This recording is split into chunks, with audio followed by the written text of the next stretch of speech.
Hello, everyone, and welcome to Field Tuning for the week of Tuesday, actually, February 27th to March 3rd, Sunday, March 3rd. Um, I didn't record the first part of Field Tuning because it was actually just kind of a simple conversation where we were speaking to the different, like dimensions, I would say, um, that we have experienced in working and situations, collaborative situations, team working situations, and really felt honestly like a very deep. The conversation before this felt like a very deep recalling or review of last week's divination. So I'm kind of excited to stay with this trope a little bit. Um, And I want to see, I'm going to pull some cards for this week to see what Spirit has for us to guide us, to support us, to inspire us in generative, whole, and cosmic direction. Spirit, what are some messages you have for us for this week?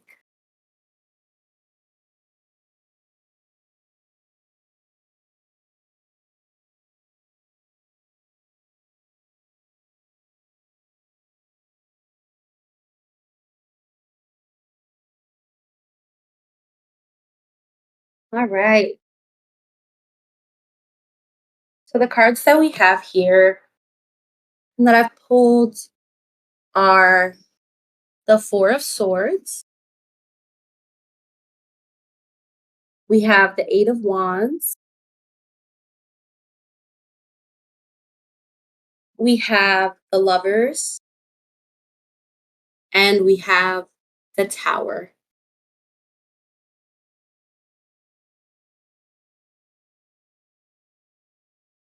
I'm going to take this time to share a photo of the cards in the chat before I delineate on them a little bit. I was super excited for this reading because I just felt like it was going to be juicy. So,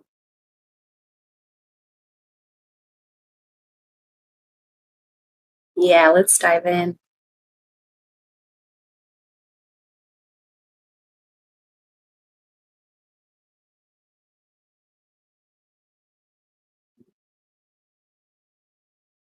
So I'll kind of hold a little bit of space and give people time to like drink in the cards. Again, for those listening asynchronously, we have the Four of Swords, the Eight of Wands, the Lover's card, and the Tower.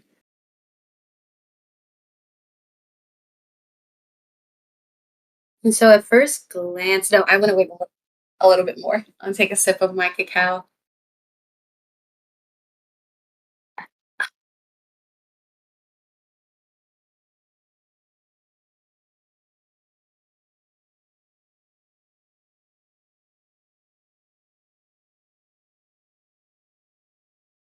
Mm. Hmm. I'm reading the chat. Julie says, wow. Gaia says, the image of this Four of Swords is giving a lot of energy containment. Thanks for noticing, Mama. Nobu says, ooh, girl, this card roulette made me want to light a cigarette. Okay. Adam says, I'm getting a very personal read at the moment. Uh, wow. I don't want to pressure you, but do you want to share what's coming up for you, Adam?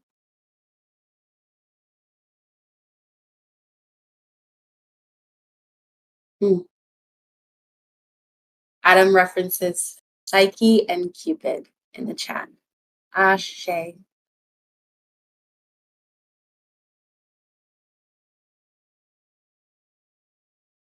And Nobu says, I'm paraphrasing. Yay, I can't front. I figured, especially like roulette and cigarette, those just sound like two things that he would rhyme.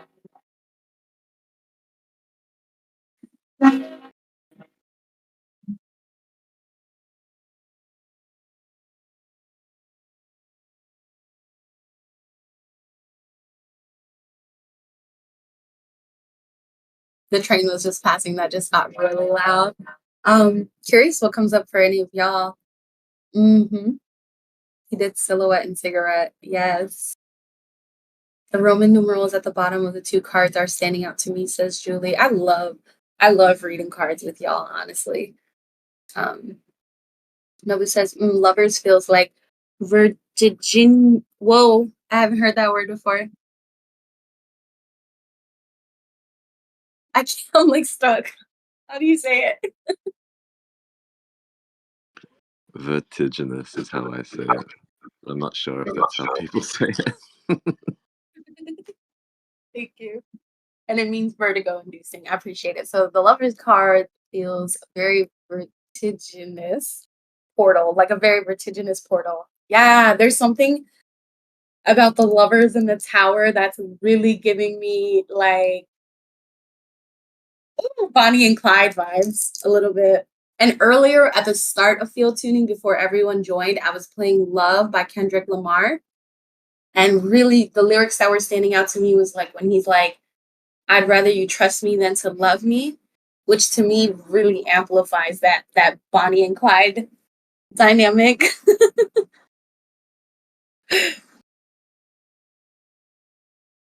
um, so yeah, I'll kind of share what's coming up for me with the cards in unison.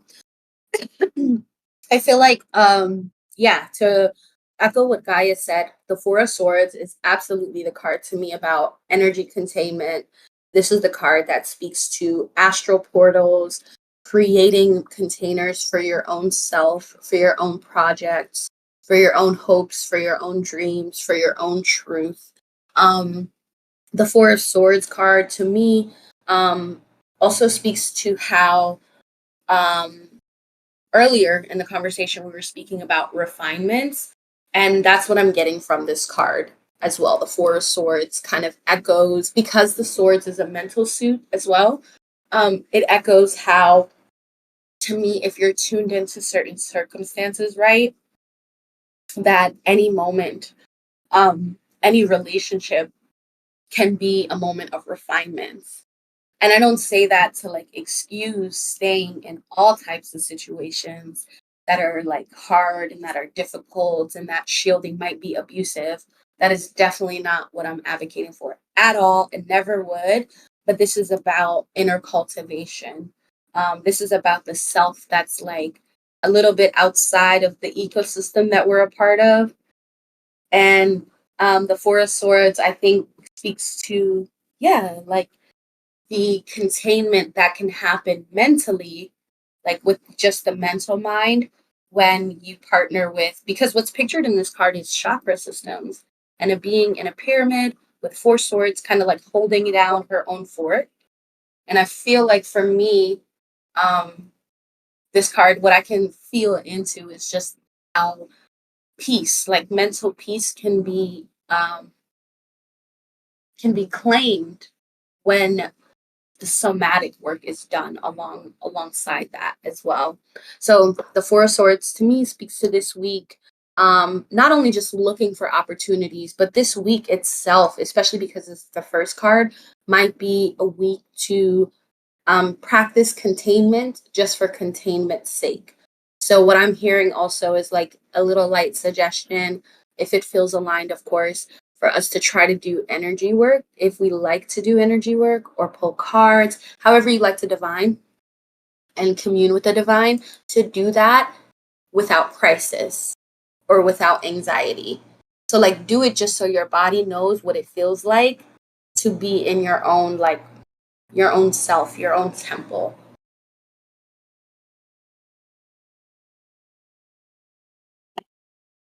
So I'm going to read bits of the chat.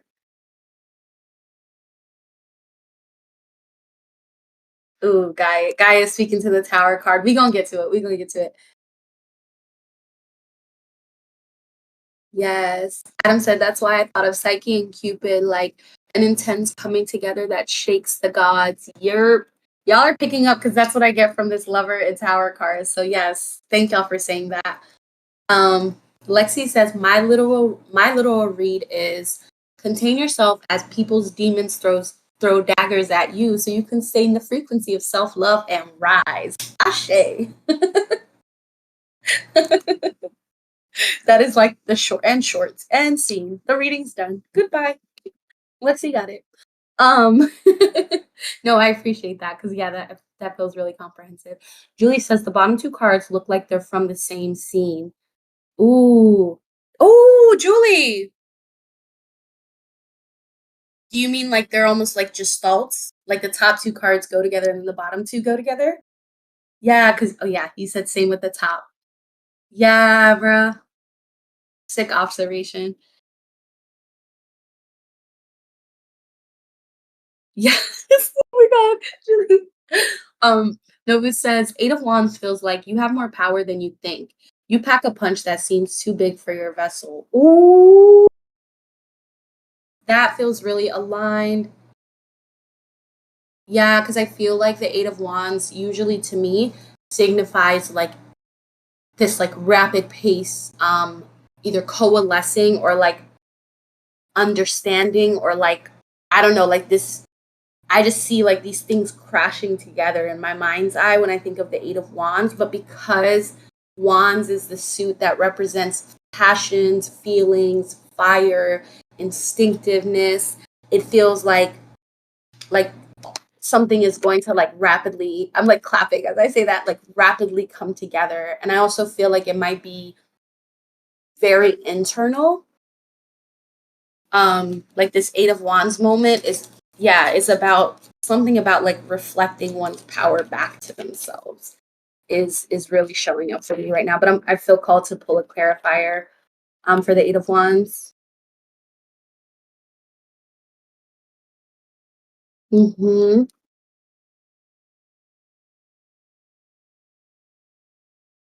Ashe.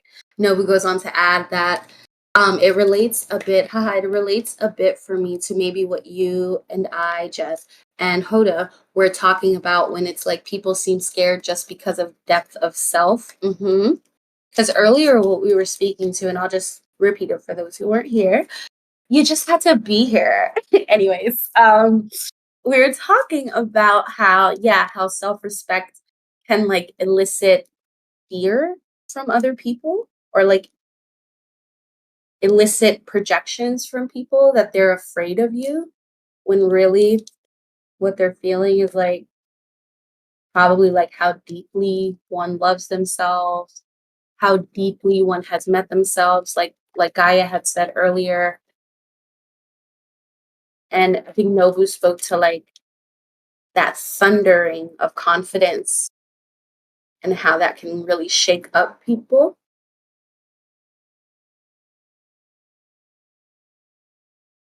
Ooh. Gaia says love is scary when you don't fully understand it.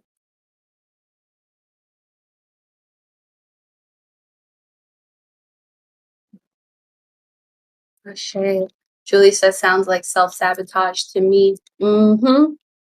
Mm-hmm. Nova says, yeah, this is the first time that has made sense for me with field tuning in a while. And the containment is sick. Ashe. Don't gas me. So I want to kind of pull a clarifier since we're here with the Eight of Wands and just kind of see what Spirit wants Spirit wants to direct our attention to about our own power. Like Spirit, is there something we can do to or something we can integrate about our own power? Especially because the first card is about containment.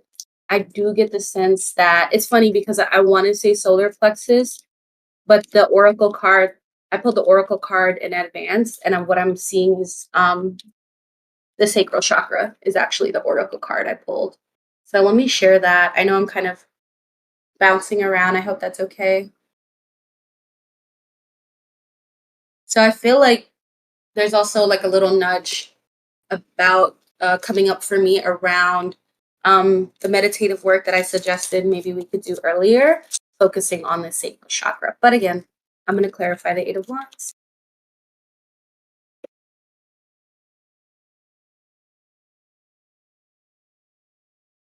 Mm.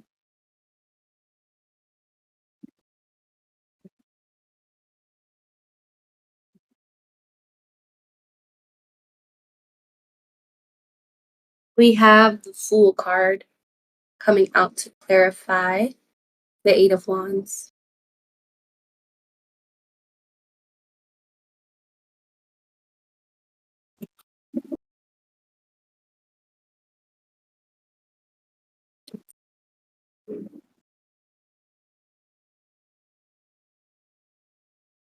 So I am getting that this Fool card, whew, the Fool gives me so many vibes. In relation to like the Four of Swords, the Eight of Wands, though, and the Sacral card, I think that the Fool is reminding us here that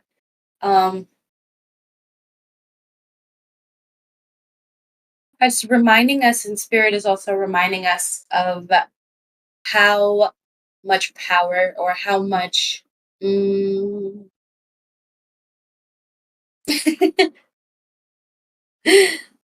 how much power rests in, yeah, I guess I'll use the word power, like how much power rests in our own innocence and how much we can ripen within our own self by returning to innocence. And what I mean by innocence is again not this, not an idea of like a politically correct innocence or an innocence that infantilizes us, but an innocence that, yeah, Gaia said it in the chat. So basically, just keep playing. The kind of innocence that allows us to play, to like kick the ball back and forth with people, to not worry about how we're being perceived, which is always so much easier said than done. Child, it is so much easier said than done. But it feels like the Fool um, is also a figure who's not necessarily foolhardy. I feel like they're a very wise figure, or that Spirit is pointing us to how much wisdom it also takes. And I guess that's why I'm like struggling. I'm like, wisdom, power, wisdom, power. Are they even Are they interchangeable? Am I seeing them as the same thing right now? But I feel like Spirit is pointing my attention to how much wisdom it takes to embody innocence when it's so much easier to be jaded, or when it's so much easier to be hardened, or when it's so much easier to just be callous. And I think that the Fool here is a reminder that, especially in conjunction with these two other cards, is that, um, wow, I'm getting so many different like clairaudient nudges right now, but I do feel like this is ultimately about ripening innocence within ourselves, doing some sort of, whether you are femme-bodied or male-bodied, some sort of like womb cleansing, or like some sort of like love to like your womb space, whether it's internal, whether it's like a somatic practice you can do, or whether it's just like doodling for like 10 to 15 minutes throughout the day. And I don't get the sense that this is about building a routine around this.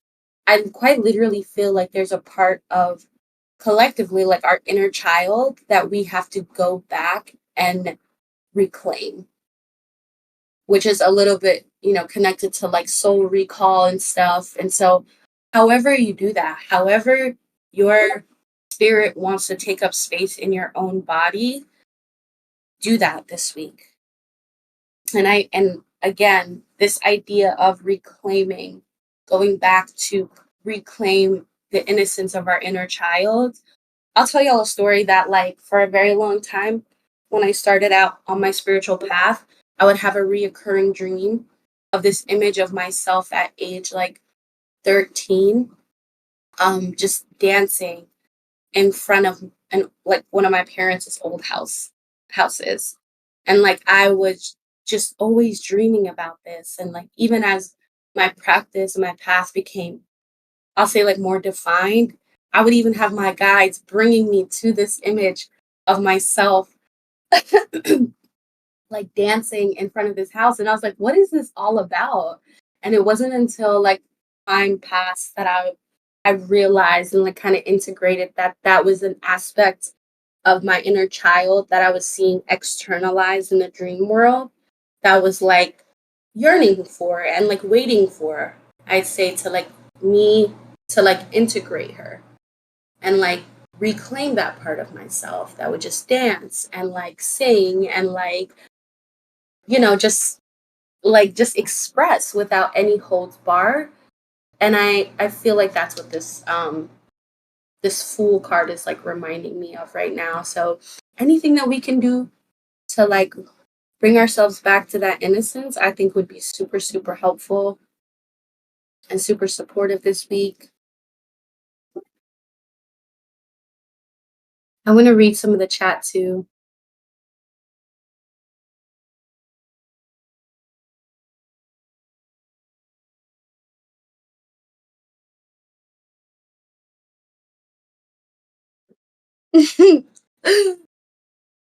Damn innocence. Oh, guy says purity. Yes. Yes. Ooh. Nova says one thing that was coming up in spa last night was like people may fuck with us less if they can see that we are gentle, soft, playful, or vulnerable. Oh, snap. That really aligns for me.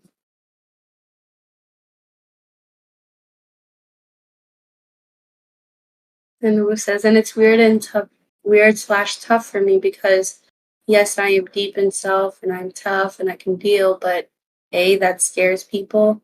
B, it makes people want to take me down.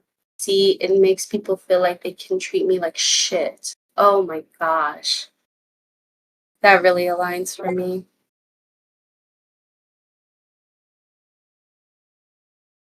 Yeah.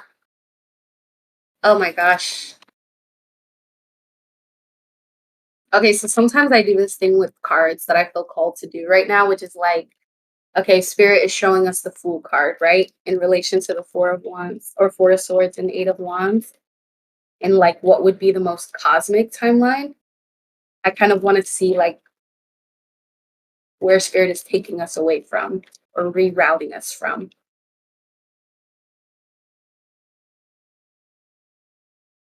So just bear with me a moment, y'all. Yeah. Okay, so the card that came out to further clarify this part of the spread. I love when the spread branches out in this way, y'all. So we have the Fool followed by the Hanged One. The Hanged One. Let me take this right side up, this photo right side up so it doesn't show up upside down in the chat. um, yeah, so I want to also read what Julie said. Julie says, playing without hyperfixing on how I'm being perceived is such fertile ground for trust and for trust to grow. Sorry, I was like blocking out part of the chat with like a text box, but yes, thank you for saying that, Julie. Playing without hyperfixing on how I'm being perceived is such fertile ground for trust to grow in my community. Oh, Adam says that it started raining, as Hoda said, reclaiming the innocence of childhood late. Wow. Love that. Guy says, I've been in my energetic bag lately. Come through. Julie says, to trust, I'll be told when I'm playing too hard or rough. Ashe. Yeah, it takes a lot of, I think it takes a lot of rough.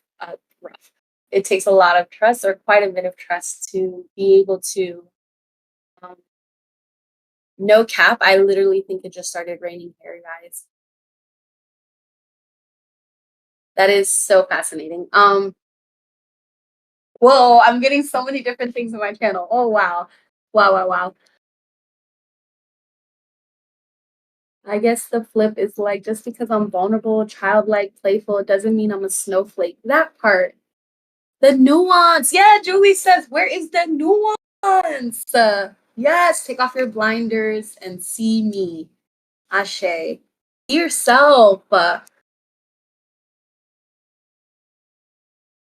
Yes. Okay, so I want to delineate just a little bit more on the Hanged One, and then I want to get into the last part of the cards because I think that this is the last bit is some powerful transmission. I can feel it cooking about love and self-love. But the Hanged One to me speaks to voluntary surrender.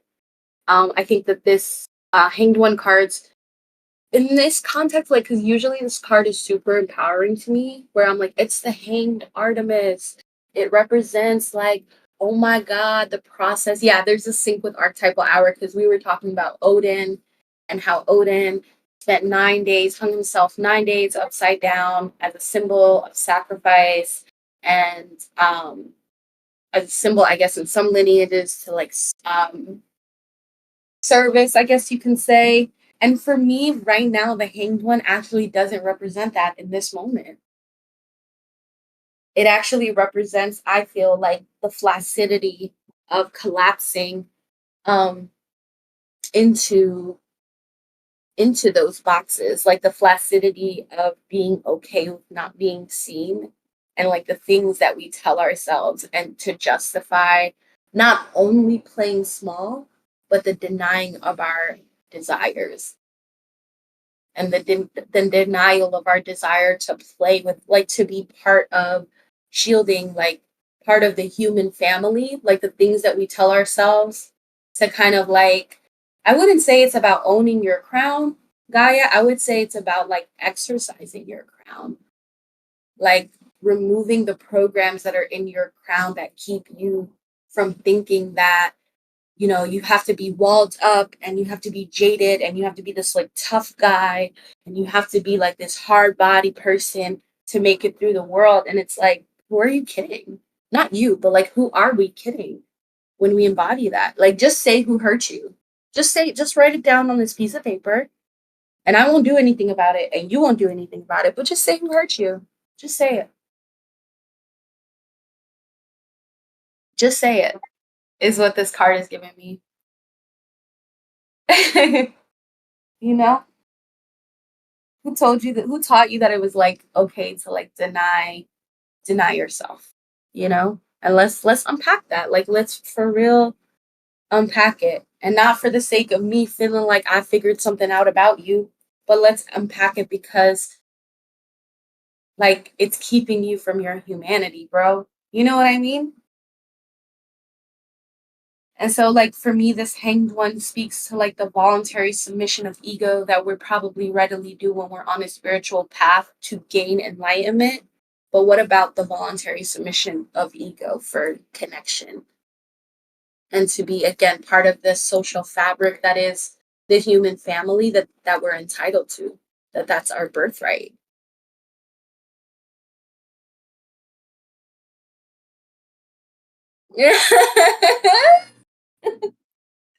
I've been really working on this too, guys, because today before I took a nap, I realized that like my Chiron is in my fifth house. And I just like went into a wormhole. I was like, oh my God, no wonder I cannot experience pleasure. No way. No, but Chiron is retrograde, the fifth house too. I think mine is retrograde as well. And I have no planets like there. It's literally just Chiron.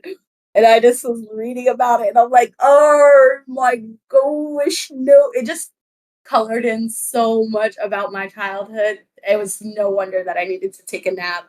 But this also feels very emblematic of what this week is gonna be like.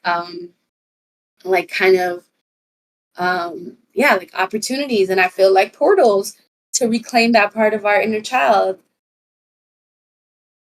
And like I feel like it's gonna feel like, oh my God, that's what I was getting earlier too. Because right before my nap, I was like, what image do you have for me, spirit, to think about how to contain field tuning? And I was hearing like puzzle pieces, like emotional puzzle pieces, in the sense that even though we might be reclaiming our innocence, it might be disorienting, it might be awkward, it's going to be vulnerable.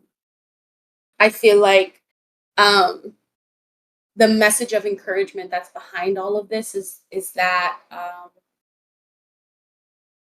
that things are going to click into place. Things are going to click into place in our inner work. A lot of things that have been holes or gaps in our path, I feel like are going to be or can be bridged this week if it aligns. If we feel good about doing the work to reclaim our inner child, if we have the time, if we have the space, because I know different things come up for people. But yeah, it does feel like a very ripe opportunity to do that. So yeah, I'm ready to get into the second set of cards, but I'm also holding space for y'all in the chat. to reflect further. But yeah, the last two cards here, we have the Lover's card and we have the Tower. Again, this is giving me O3 Bonnie and Clyde energy. How do you ride for yourself is what I'm hearing. How do you commit to yourself is what I'm hearing. The work that you do to ripen your relationship with other people, are you making sure that you're doing that? What kind of work? And being that careful with ripening your relationship with yourself. I am going to pull a clarifier because the Lovers just speaks to inner union, inner harmony, but it also speaks to what we were speaking to earlier about the destruction of traditional gender roles and the work that it takes to dismantle those traditional roles and how liberating it is to see yourself outside of those traditional gender roles and how it might feel like your world is falling down and crumbling like in the Tower card when those conditions are faced with reality.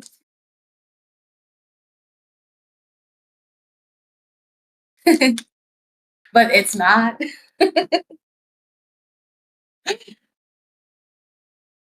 And so the ooh la la la la la la. I pulled some clarifier cards. We have where did it go? There it goes. We have the Three of Wands and the Shaman of Swords to clarify this interplay between the Lovers and the Tower.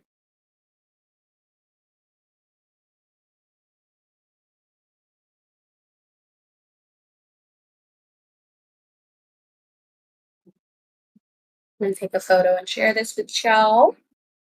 This is really auspicious for me. Feels auspicious for this week. The Three of Wands represents, honestly, this is my family card. This is the card of like a unit, a working group of people, a working harmony of different energies. And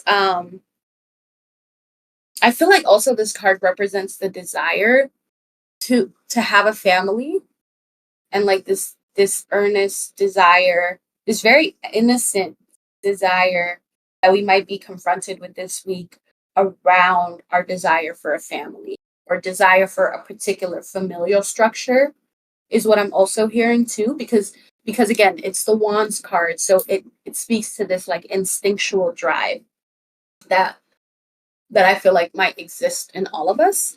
Ashe. And the Shaman of Swords, I'm getting a very clear exercise as a download right now, which is to speak to, journal, do it in a voice memo, talk to yourself about it, meditate. You know, if you're the Figures in the Four of Swords card, meditate and speak to spirit directly and your guides directly about what you want in a family. Steward your own desires is what I'm hearing. Because, you know, this actually alludes to a reading I did, I think, at the beginning of the new year that connected to that like speaking to spirit directly, not only about our desires, but like, yeah, there was just something about the Shaman of Swords card that came up before is what's coming up for me right now. But anyhow, the Shaman of Swords is a card that actually symbolizes for me this being who's very aware that their throat chakra or that their ability to speak truth to power or create with their words has a lot of ashe and has a lot of power. And so this week also might be a week where we realize like how powerful our word is. But some of us might be wise enough to take that. And I hope some of us will be wise enough to take that and actually speak truth to like what we want to happen.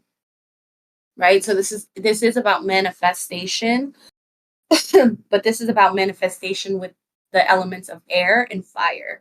this whole week, I feel.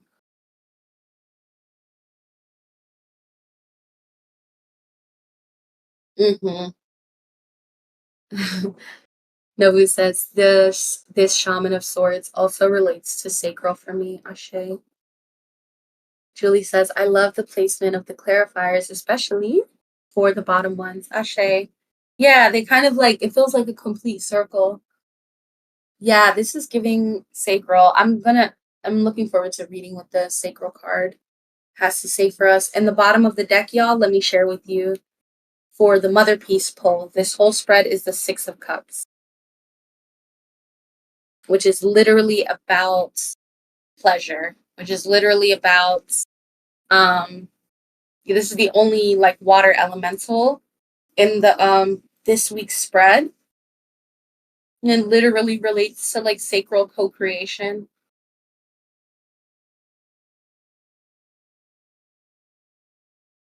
So I'm gonna read the oracle card, and then I'm gonna let Craig go because he's been on here for quite a while. But I'm excited for this week. I feel kind of breathless. They are holding up what I think is chalices, Nobu, with like ivy leaves inside of them in the Six of Cups. And then they all have horses, like seahorses.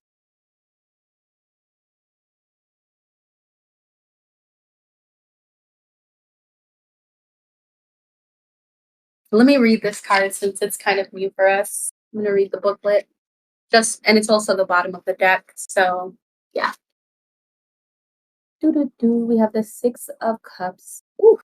The Six of Cups represents orgasmic joy, peaking, and past expectations coming to fruition. I'm going to read that again. The Six of Cups represents orgasmic joy, peaking, past expectations coming to fruition. It's a big harvest week, is my sense. One more time, please. Yeah, I got you, girl.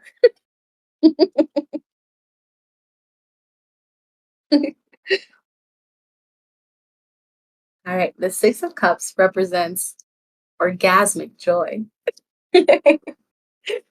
peaking, and past expectations coming to fruition.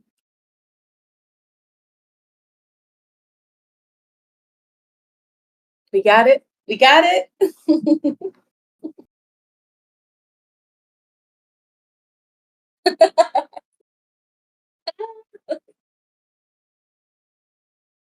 Yes, Adam, thank you for reflecting. Adam says, a lot of liberation vibes in this spread for me. Okay. Okay, I'm gonna read what the sacral card is about. The sacral chakra, core of creation, feelings, emotional responses, pleasure, sensuality, intimacy, connection, letting go, creativity, sacred sexuality, passion, healthy boundaries, valuing the body. We are invited to revel in the present moment and feel deeply into our senses. The sensuality of being alive, the breeze on your skin, the scent of damp earth, the feeling of fitting perfectly into the temple you call your body. This card is about diving into the depths of a moment where all your faculties are available for divine creation. Your entire paint kit is present, as no part is left in the past or caught in the future. All of who you are unites in a point of deep experience. This is the ecstatic moment of conception for a new project or new life. Let yourself drop into passion, intimacy, and loving connection with whatever you are birthing into the world and with whomever you have chosen to co-create with. This card recommends that we get in touch with our creativity and embrace your natural expression, however it looks to you. The way you live is an art form, a unique expression of yourself. You can dance through challenge, sing through restriction, and paint your reality. The themes: your relationship with your body, your sensuality, and your sexuality. The healing position: lower abdomen, pelvis area, and the color wash is a vibrant orange.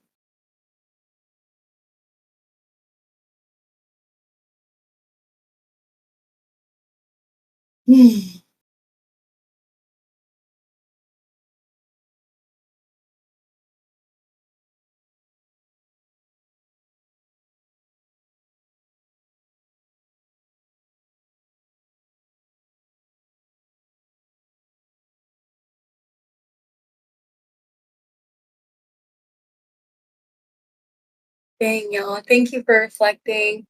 I'm going to let the audience go and let Craig go.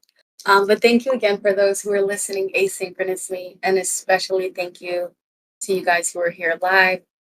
Field tuning happens every Monday. It happened Tuesday today because I was tired yesterday. Happens every Monday at 8:30 p.m. now, in the Broom Radio at Louisiana time. So 8:30 p.m. Louisiana time. And I hope to see you all next week. Take care.